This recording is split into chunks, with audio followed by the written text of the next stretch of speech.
is James Gorey. Thanks for coming to my YouTube channel. You may have gotten here through the Epic Times, of which I write an article there 2 or 3 times a month. I've been a long-time contributor on China, current events, and so forth. But today I want to talk about Netanyahu, Trump, and the Middle East.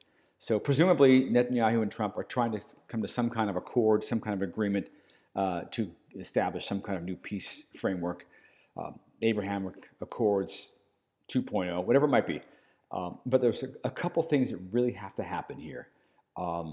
If there's going to be any kind of lasting peace, or if any peace is just an interregnum between wars and resumption of hostilities from Hamas. So number one, Hamas has to be eliminated as a political force, not just in Gaza, but in the region as a whole.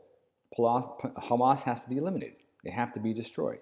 And that means their leadership has to be destroyed, whether they're in Qatar, whether they're in UAE, Bahrain, Saudi Arabia, Europe. The leaders of Hamas, each one of them, have to be treated like the Nazis in post-World War II. If you were a Nazi leader at that time, you need to be gotten rid of. You need to be publicly captured, publicly tried, and publicly punished, whatever that means.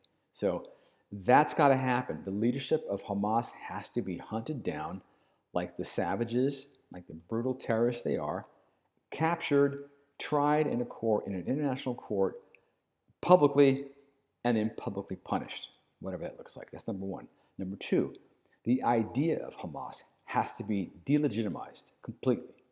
And what I mean by that is Hamas, the idea of Hamas is not just a local phenomena in the Middle East, it's around the world.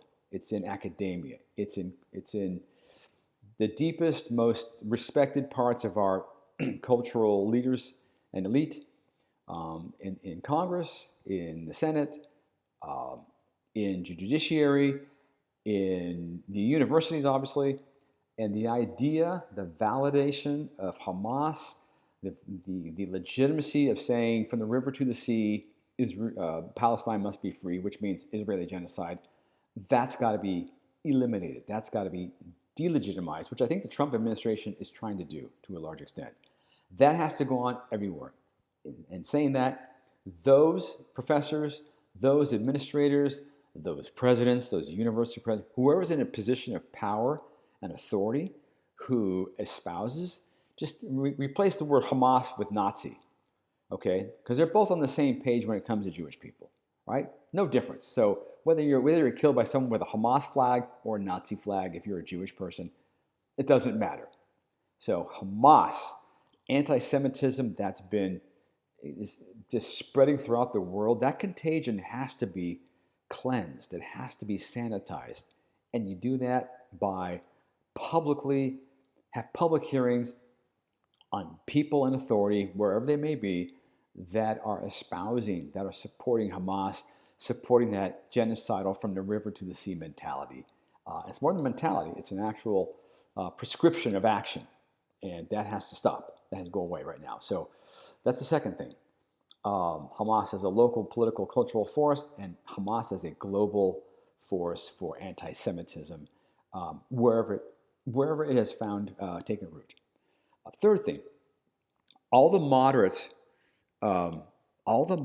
nations in the region, especially those who are benefiting from the Abraham Accords, those folks who are benefiting from trade, from tourist dollars, from technology transfers from Israel, from cybersecurity from Israel, from intel from Israel, military parts from Israel, security arrangements for Israel, all those Arab nations, by the way, who are threatened by the radical Islam brand from coming out of Tehran and the Houthis in Yemen and Hezbollah and Hamas and Islamic Jihad and all other places.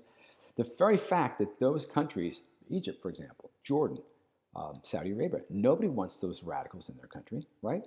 So they have to get together. They have to be on board. And there has to be an across-the-board regional grouping and agreement to topple Iran. Not to invade Iran, but to topple the leadership. Because the Iranian leadership is behind all, or the vast majority, of the big problems in the Middle East. Palestinians are just a tool. Hamas has shown that because Hamas knows that they gain currency, they gain traction, the more civilian deaths on the Palestinian side that they can rack up. That's why they have no problem with young Palestinian kids being killed, women, children, whomever. It works to their favor. So what are they gonna, if it works to their favor, they're going to want more of it, and they're getting it. So the fact that all these different countries are doing well, are doing better with their arrangements with Israel, all the levels I just mentioned, there has to be a coalition of the willing to threaten Iran, take out Iran, however it needs to happen. They need to be signing off on it publicly and do it. So you got two things. You got Iran and all its proxies, and you got the idea of Hamas and all its justification for genocide.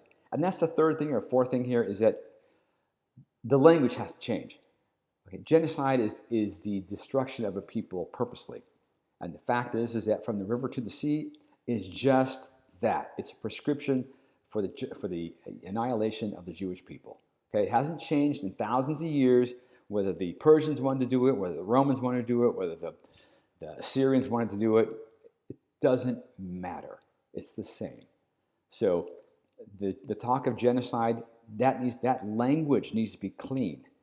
Genocide, if Israel wanted to commit genocide against the Palestinians, they could start with the 2 million that are already in Israel, that live there, that are in the army, that have jobs, that pay taxes, that get all the benefit, they're in Congress, or the Knesset rather. So that needs to go. So Iran, Hamas, the idea of genocide, the idea of making anti-Semitism okay, all those things have to go away, and that has to happen on a collective level. It can't just be the U.S. and Israel doing it. It has to be the modern Arab world, because everybody knows that the Saudis, the Jordanians, the Egyptians, the Moroccans, just go across the board.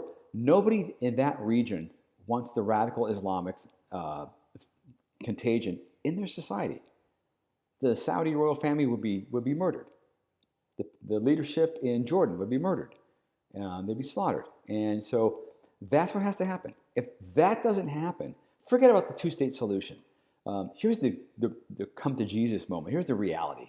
All right, Gaza was a prototype two-state solution, and look what you got out of it. So if you're going to divide Israel again, it's going to be a disaster. It's going to be a disaster because the Palestinian people who are overwhelmingly support Hamas, even today, it's like 50, 60%, way too high. You have a two-state solution, it's going to be just what happened with Gaza, only on a much greater scale. Maybe not today, maybe not tomorrow, but soon. So that's what I think has to happen and what ought not to happen in terms of a two-state solution going forward. If those things don't happen, if you don't get that pan-Arab support to squash and annihilate radical Islam, then you're just kicking the can down the road. You're kicking the suicide bomber down the road.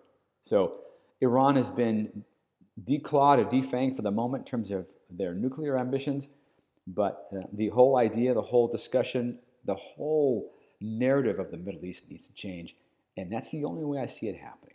So that's what I think. Let me know what you think. I'm James Gorey. Thank you.